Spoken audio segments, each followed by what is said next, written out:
দেয় নাই, সে অগ্রাধিকার দিয়েছে প্রতিবেশীর স্বার্থকে।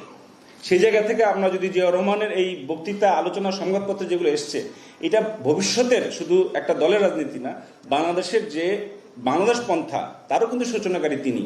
আমরা আজকে জাতীয়তাবাদের যুগ পার হয়ে এসেছি, ফলে আমরা বলবো না যে আমরা অমুক জাতীয়তাবাদী, অমুক তমুক জাতীয়তাবাদী, কিন্তু আমরা তো বাংলাদেশপন্থী, এই কথাটা বলতে পারি।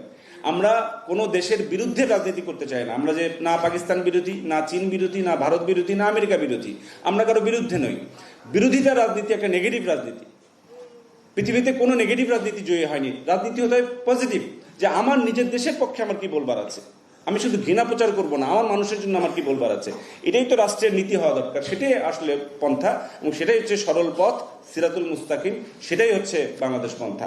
তো সেই আলোচনার জন্য ইতিহাসের উপাদান হিসেবে বইগুলো থাকবে। আমি এখন আমাদের প্রধান অতিথি সহ আমাদের সম্মানিত আলোচকদের বলবো আজকের অনুষ্ঠানের এই যে মূল অংশ, যে এই প্রকাশনার মোড়ক উন্মোচন করবার জন্য।